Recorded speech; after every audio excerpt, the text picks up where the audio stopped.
요즘에 이제 유행 중에 하나가 이제 사자성어를 쓰는 게 또 유행 중에 하나죠. 생자필멸이라는 사자성어가 있는데, 생자필멸, 그러니까 생명이 있는 것은 반드시 죽을 때가 있다, 이런 말인데, 성경의 히브리서에 나와 있는 그 말씀하고 일맥상통하는 말입니다. 여러분, 히브리서 9장 27절 말씀 한번 찾아서 같이 한번 읽어보도록 하겠습니다. 히브리서 9장 27절, 이 말씀 아주 굉장히 유명한 말씀인데 여러분들 암송하셔야 됩니다. 저와 함께 읽으시면서 여러분 이제 언더라인도 거시고 큰 목소리로 3번 읽으시면 그 말씀이 내 마음속으로 들어와서 내 마음판에 새겨지면서 내가 이제 하나님의 능력대로, 하나님의 뜻대로 살아갈 수 있는 귀한 인생이 될 줄로 믿습니다. 할렐루야. 자, 여러분 이제 성경 말씀 읽을 때마다 이렇게 자신감을 갖고 능력을 받고 은혜를 받으셔야 돼. 히브리서 9장 27절. 자, 시작. 한 번 죽는 것은 사람에게 정하신 것이요 그 후에는 심판이 있으리니. 성경은 우리들에게 오직 하나님만이 영원하시다. 그리고 하나님의 뜻을 행하는 사람들이 영원히 살게 된다. 이런 메시지를 한 번이 아니라 계속해서 반복적으로 구약에서부터 신약 모든 성경이 공통주제가 하나의 초점이 바로 이 메시지에 있습니다.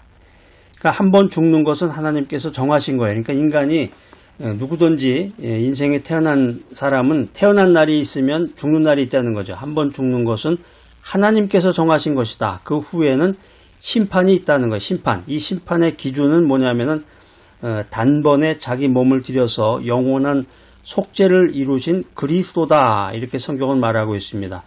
그렇기 때문에 예수를 믿는 사람들은, 예수님을 의지하고 예수님을 믿는 사람들은 심판을 받지 않는다는 거예요. 어떤 분이 재밌는 이야기로 이걸 이제 묘사를 했는데, 사탄 마귀가 이제 고소를 해요. 하나님 앞에 법정에 서가지고 심판받을 때 이 사람 옛날에 몇 년 몇 월 며칠 날 무슨 잘못을 저질렀고 무슨 거짓말을 했고 사람하고 약속한 이런 모든 악행을 저질렀습니다. 이렇게 이제 고소를 하면은 그 옆에서 예수님이 우리를 변호해 주시는 거죠. 그렇지 않습니다. 이 사람은 믿음 가운데서 하나님을 경배하고 하나님께 영광 돌리는 귀한 인생을 살았습니다. 이 사람은 복음을 전하면서 일생을 살았던 사람입니다. 예수를 믿으면 심판을 받지 않는다는 것입니다. 예수를 믿으면 심판을 받지 아니하고 사망에서 생명으로 옮겨진다. 그렇지만 믿지 않는 사람들은 누구든지 심판을 받게 된다라고 하는 것입니다.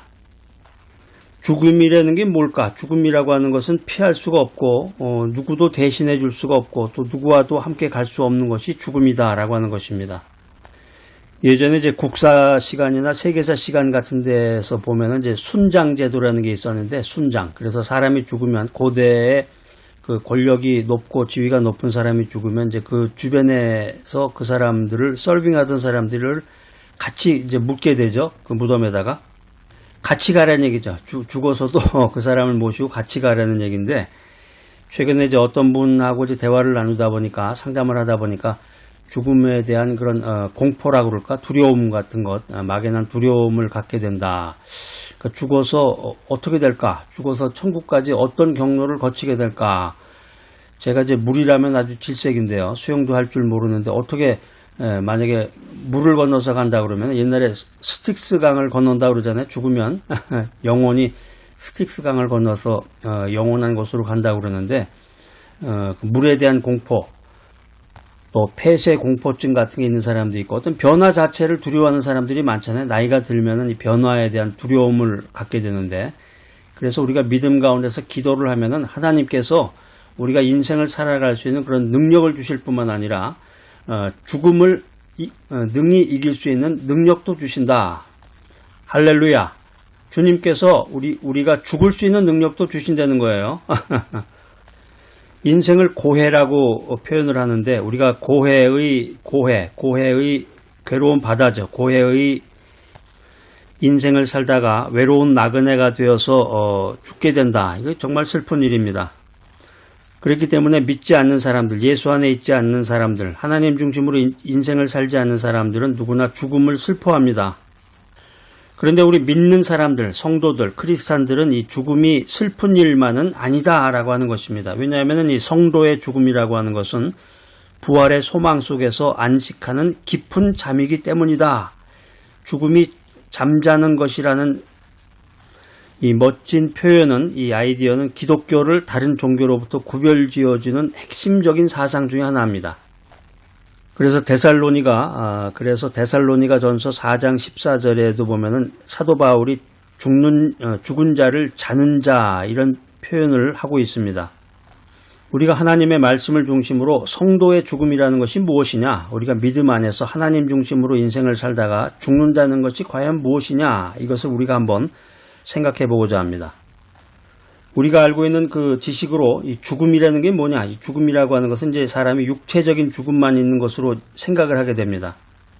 그러니까 예전에 여러분들 전설의 고향이라는 것도 한번 보셨을 거예요. TV에서. 그러니까 우리가 이제 하나님 말씀을 중심으로 인생을 살아가는 것이 아니라 어렸을 때 잘못 배운 것이나 초등학교 때 배운 지식을 가지고 평생을 살아가니까 잘못된 정보를 가지고 인생을 살아가거나 아니면 TV를 통해서 TV 드라마에 나와 있는 내용이나 그 대사를 가지고 인생을 사는 분들이 많아요. 그 전설의 고향 같은 데 보면 사람이 죽어서 귀신이 돼가지고 이 공중을 막 떠돌아다니게 되고 막 무당이 구술해가지고 그 죽은 사람의 그 혼을 불러내기도 하고 그게 모든 게 다 잘못된 거예요. 여러분들 오늘부터는 이제 여러분들이 이 성경 말씀, 하나님의 말씀을 가지고 거기에 근거해서 인생을 살아가고 천국에 대한 소망을 가지시기 바랍니다. 이 죽음이라고 하는 것이 육체적인 죽음만 있는 게 아니라 영혼의 죽음이 있다, 이렇게 성경은 말하고 있습니다. 그러니까 세상 사람들은 육체의 죽음에 대한 건 지식만 알고 있기 때문에 사람이 죽으면 모든 게 다 끝난다. 죽으면 다 끝나는 거다. 그렇기 때문에 죽음을 두려워하고 죽음을 슬퍼한다는 것입니다. 성경이 말하는 죽음은 사람이라고 하는 것은 영혼이 있다. 사람에게는 영혼이 있다. 그래서 사람은 영혼을 가지고 있어서 이 세상에 사는 동안에는 이 육신이라는 집 안에 영혼이 살고 있다가 죽으면 육신은 흙으로 돌아가고 영혼은 살아있는다. 그래서 간단하게 말하면 육체에서 영혼이 분리되는 것을 가리켜서 육체의 죽음이라고 한다라고 하는 것입니다. 여기서 말하는 이 육체의 죽음이라고 하는 것은 예수를 믿는 사람이건 예수를 믿지 않는 사람이건 모든 사람에게 적용되는 보편적인 죽음입니다. 그러니까 인생 살아가면서 지식이 많은 사람, 지혜자도, 또 미련한 사람도, 또 돈이 많은 사람도, 돈이 없는 홈리스도, 도덕적으로 착한 사람, 죄악 가운데 살던 사람, 이 모든 사람들이 다 죽게 된다는 거예요. 그러니까 이 육체의 죽음을 면할 수 있는 사람은 한 명도 없다라고 하는 것입니다. 자, 그런데 여기서 성경은 계시록 21장 8절 말씀을 통해서 이런 아주 귀하고 놀라운 말씀을 우리들에게 전해주고 계십니다. 육체의 죽음과는 달리 하나님으로부터 영원히 분리되는 둘째 사망이 있다. 영혼의 죽음. 이 둘째 사망을 이제 영혼의 죽음이라고 그러는데, 영혼의 죽음 또는 영원한 죽음. 이게 이제 둘째 사망이라고 하는 것인데, 계시록 21장 8절에 기록되어 있습니다. 이 영혼의 죽음이라고 하는 것은 장래 일어날 아득히 먼 일이긴 하지만 이것은 어디까지나 현재 우리의 믿음에 의해서 결정이 되어진다. 그렇기 때문에 우리는 믿음의 승리자가 되어야 된다라고 하는 것입니다. 예수 안에서 하나님 중심으로 인생을 살아가며 예수를 믿어야 되겠죠. 먼저 예수님을 믿고 예수님을 받아들이고 예수님을 믿고 예수님의 말씀대로 하나님의 뜻대로 인생을 살아간 사람만이 이 영혼의 죽음에서 면제가 된다는 것입니다. 주님의 뜻을 이루고 말씀을 전하며 인생을 살아가는 이 성도의 죽음은 패배가 아니라 승리다. 그러니까 우리가 밤에 잠을 자면은 아침에 잠을 깨게 되죠. 잠을 잔다, 슬리핑, 잔다고 하는 것은 깨는 것을, 아침에 깨는 것을 전제로 하는 거예요. 그러니까 죽음을 잠자는 것으로 생각할 때 이 죽음이라고 하는 것은 언젠가 깰 때가 있음을 의미합니다. 죽음에서 깨어남은 부활입니다. 부활은 죽음에서의 승리를 의미한다. 우리가 고린도전서 15장 55절 말씀 찾아보면 이런 말씀이 기록이 되어 있습니다. 제가 한번 읽어볼게요. 사망아 너의 이기는 것이 어디 있느냐? 사망아 너의 쏘는 것이 어디 있느냐? 그러니까 죽음을 잠으로 여겼던 야곱은 확실히 부활을 믿었습니다. 예수님께서도 부활을 믿지 않는 사두개인들에게 하나님이 아브라함의 하나님, 이삭의 하나님, 야곱의 하나님이 되심을 말씀하시고 이게 이제 하나님이 죽은 자의 하나님이 아니라 산 자의 하나님이심을 분명히 말씀하고 있는 것입니다. 성경에 보면은 이제 사도 바울이 이 부활 사상을 사람들에게 이제 그때 당시에 사람들에게 전도하면서 이 부활 사상을 전했는데 사람들은 이 부활 사상을 어리석은 거다. 부활 사상이라는 게 어리석은 거다. 사람이 죽으면 끝나는 거지. 무슨 부활이냐. 부활 사상을 어리석고 불가능한 것으로 생각을 했는데 이 부활 사상이라는 게 사도 바울이 혼자 만들어낸 게 아니라 아까 말씀드린 것처럼 구약 성경 전체, 신약 성경 전체를 통해서 하나의 초점이 맞춰진 것이 이 부활 사상, 부활 신앙입니다. 그러니까 구약 성경에도 보면은 이 부활 사상에 대해서 나타내주고 있는 구절들이 굉장히 많아요. 뭐 욥기서 14장, 또 뭐 시편 16장, 다니엘서 12장, 뭐 이렇게 구약 성경 전체를 통해서 이 부활 사상을 우리가 생각해 볼 수가 있고 예수님께서 직접 이 부활 사상을 가르치셨습니다. 마태복음 22장 23절로 33절 말씀. 예수님께서 이런 부활 사상에 대해서 우리들에게 메시지를 전했을 뿐만 아니라 예수님께서 직접 부활하심으로 부활을 입증해 주셨다라고 하는 것입니다. 그러니까 기독교와 다른 종교가 다른 그 여러 가지 근본적인 그 진리가 여러 개가 있는데 그 중에 하나가 부활 사상이에요.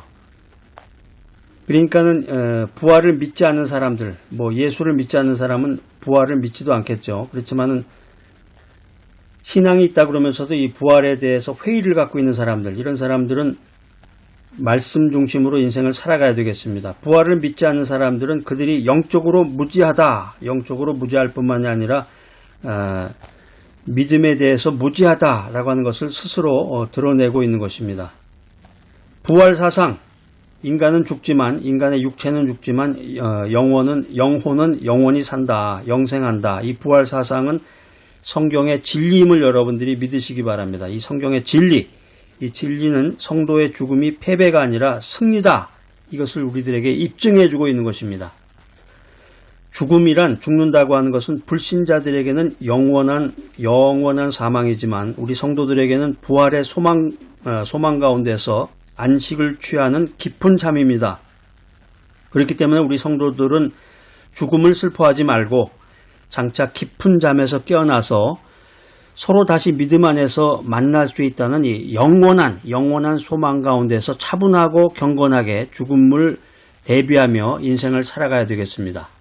자, 오늘 이 귀한 메시지 들으신 여러분들, 성도의 죽음은 패배가 아니라 승리다. 우리가 영원한 인생을 살 수 있다. 영생을 살 수 있다는 자신감, 능력을 갖는 귀하고 복된 여러분 모두가 되시기를 간절히 기대합니다.